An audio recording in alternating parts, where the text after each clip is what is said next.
Welcome everyone, I'm Dr. Asha. In this video, we will learn about how our innate immune system works. What are the various innate immune cells in our body and how these innate immune cells detect microbial pathogens and defend our body. We know our body has two types of immunity. One is innate and other is adaptive immunity. The first response to a pathogen attack is handled by innate immunity. Later, our specialized adaptive immunity takes over.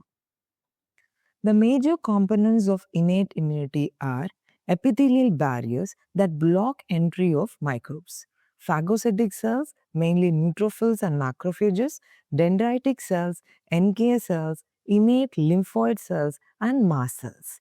They are all located in various organs and each of them have a specific trigger which is shown in this table. When there is an infection, first the innate cells have to identify the pathogen. Later, mobilize more innate cells to the location and neutralize these microbes and pass on this information as memory to the adaptive immune cells. We are going to uncover how our body's rapid innate immune system works against microscopic invaders. How does our innate immune cells actually know that our body is under attack? Innate immune cells have specialized receptors on them called pattern recognition receptors. These receptors act as a security cameras and are constantly surveying our cellular environment for patterns. Let us see what are these patterns that are recognized by these receptors. Receptors on innate immune cells can recognize two patterns broadly. One pattern is of microbial pathogen and other pattern is of our own damaged cells. First, let's see about PAMPs. PAMPs is the pathogen associated molecular pattern. We are talking about things like bacterial peptidoglycan, viral RNA, or microbial DNA. We might wonder if pathogens mutate or change their proteins, then how can our immune cells detect them? Our innate immune cells are well aware of this problem. That is why our cells target the key structural protein of the pathogens. Pathogens simply can't survive without these structural proteins. These are the core structures and are shared among the related microbes and are absolutely essential for the microbe survival. Human body has brilliantly evolved to recognize these unchanging patterns as foreign. Also, cellular trigger can be caused by DAMs. DAMs is damage associated molecular pattern. Unlike PAMs, which are the intruding microbes, these DAMs are molecules like uric acid or ATP that are usually tucked safely away inside the healthy cells. When our own cells take a damage or undergo necrotic death, these molecules spill right out into the open, immediately alerting the surrounding immune system. The damage associated molecular patterns are ATP, uric acid, or intracellular potassium. Here's a tabular column to differentiate between PAMs and DAMs. PAMs are external invaders. They are essential microbial survival structures. Examples, bacterial peptidoglycan, viral RNA, microbial DNA. On the other hand, DAMs are host own tissues released by the injured or stressed cells. Example, uric acid, ATP, and intracellular potassium ions. Where are these pattern recognition receptors located? These sensors aren't just randomly located. They are strategically deployed across three distinct locations to trigger a response no matter how the microbes try to get in. Our cells actually maintain three distinct defensive parameters. First, we got receptor stations right on the plasma membrane, which is constantly scanning the fluid on the outside of the cell for bacteria and microbes. Second, we have endosomal receptors.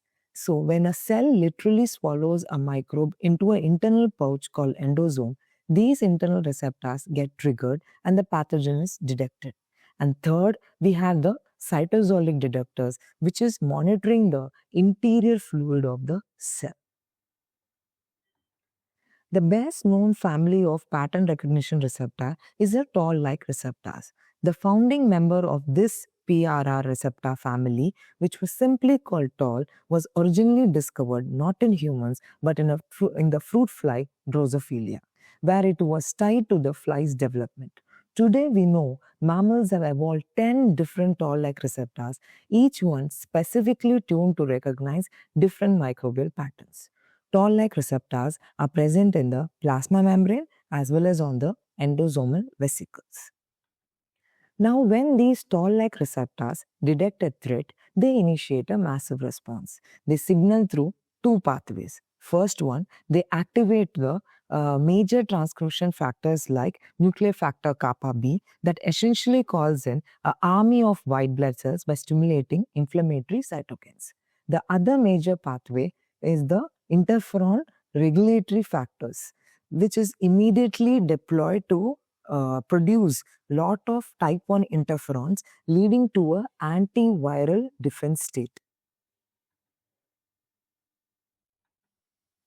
The next family of pattern recognition receptor is a cytosolic motion detectors, nod-like receptor.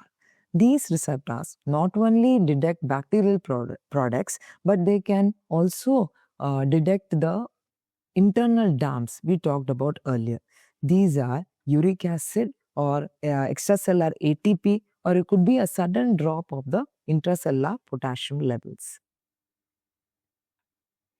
When certain node-like receptors detect this danger, they physically assemble into a massive multi-protein complex right in the cytosol, which is called as inflammasome.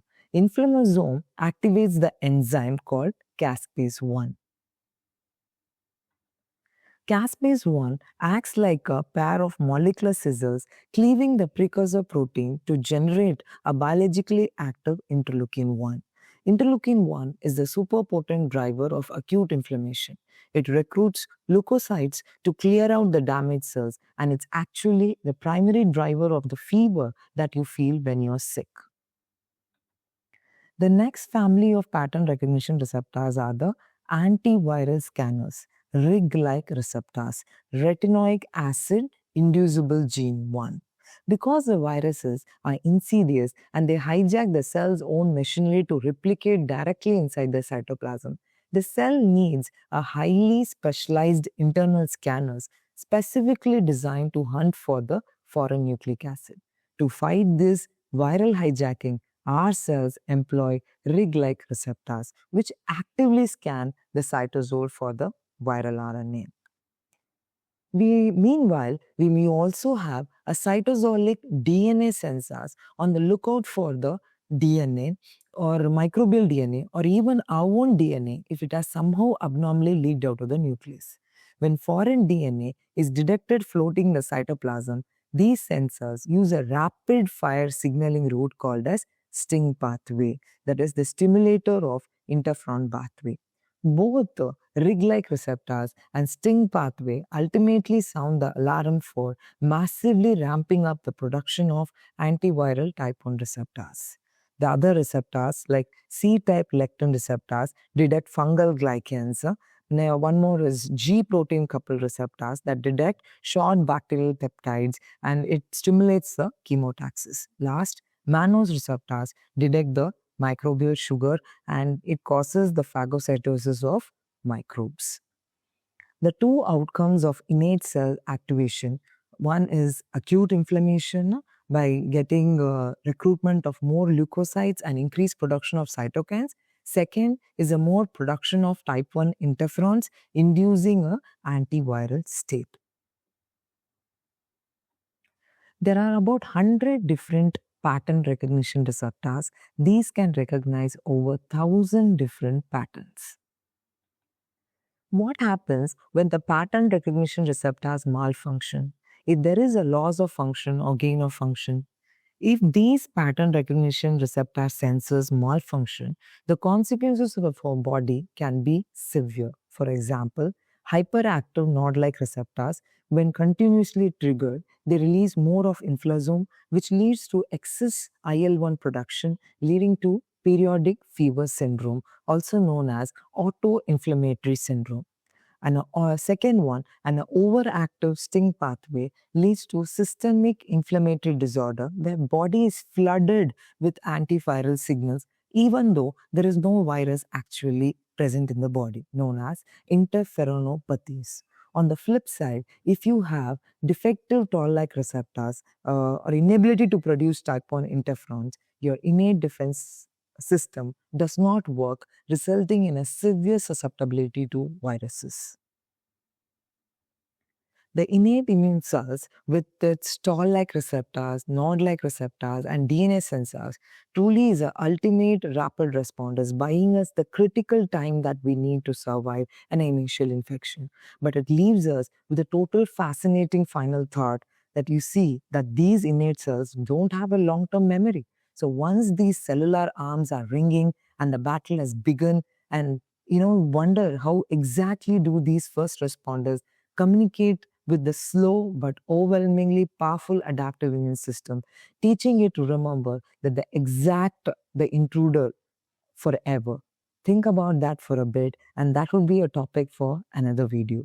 Before we end this video, I have few questions to discuss with you. A 45-year-old male presents to a clinic with acute swelling, redness, and extreme pain in his right first metatarsophalangeal joint. Joint aspiration reveals negatively birefringent needle-shaped crystals. Which of the following is a direct downstream consequence of the activation of this specific sensor complex? So the patient is suffering from gout. So the body has recognized the urate crystals. I've told you the most sensitive receptor for the damp is the node-like receptors. So node-like receptors, when they get activated, they form inflammasome, which will activate caspase-1, and then they will lead to the production of IL-1. So you can see the option D, the conversion of inactive caspase-1 to its active form and generating biologically active interleukin-1. If you see the other options, A, activation of interferon regulatory factors. That is for the antiviral state. So that is not the answer. Second, B option, direct recognition of N-formyl methynyl residues. That is by the G protein coupled receptors. So that is also not an answer. C, activation of STING pathway. We've already seen DNA sensors are the ones which stimulate the STING pathway. So D is the answer. Patient's presentation is gout. This is the second question. When an endosomal toll-like receptor detects the nucleic acids of ingested microbe, it initiates bifurcated signaling cascade. Which of the following best describes the dual downstream accumulation of this common toll-like receptor signaling pathway? So whenever toll-like receptors get activated, two things. One is NF-kappa B and second is interferon regulatory factors. So B is the correct answer. Activation of nuclear factor kappa B to stimulate cytokine and addition molecule synthesis. And second pathway is activation of interferon regulatory factors to stimulate antiviral type 1 interferons. So A option, if you see, activation of NF-kappa B to produce antiviral strip. That is wrong. C, the cleavage of pro-IL-1. So that is for node-like receptor and not for toll-like receptor. Binding to fungal glycans. That is also wrong. That is C-type lectin receptors. So explanation, first NF-kappa B, which stimulates the synthesis of cytokines and recruitment of leukocytes. Second is the interferon regulatory factors. Third question, a researcher is investigating a novel hereditary systemic inflammatory disorder characterized by excessive and continuous production of type 1 interferons. Molecular analysis reveals that the host's own DNA is abnormally accumulating in the cellular cytosol, where it triggers the innate immune sensing pathway. Which of the following pathways or receptors are most likely being inappropriately activated in this patient's interferonopathy? DNA, so it is STING pathway. So stimulator of interferon gene pathway. So option A, RIG-like receptors. I told you R for RNA. RIG-like receptor detects RNA. So that is not the answer. C-type lectin receptors, no. And last, endosomal toll-like receptors also is not the answer. cytosolic DNA stanzas, they activate STING pathway. Fourth question, during an active bacterial infection, neutrophils invade, rapidly undergo chemotaxis toward the site of invasion. This movement relies on neutrophilic ability to chemically distinguish bacterial proteins from the host mammalian proteins. Which of the following molecular signatures is specifically recognized by these G protein coupled receptors? So G protein coupled receptors, it is identifies the short bacterial peptides containing N-formylmethionine residues. A option, terminal mannose residues on cell wall glycoproteins is not the answer. Loss of intracellular potassium ions, it's a DAMP, damage associated molecular protein. Double standard viral RNA rig-like receptor. So C is the answer. Fifth question, a 30-year-old immunocompromised patient develops a severe disseminated fungal infection. In a healthy individual, the innate immune system relies on specific plasma membrane receptors on macrophages and dendritic cells to detect fungal glycans and mount an inflammatory response. Which class of pattern recognition receptors primarily mediates this antifungal function?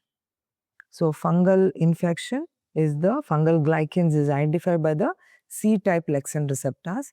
Nod-like receptors, no. Rig-like receptors, RNA, DNA sensors also is not for fungal infection.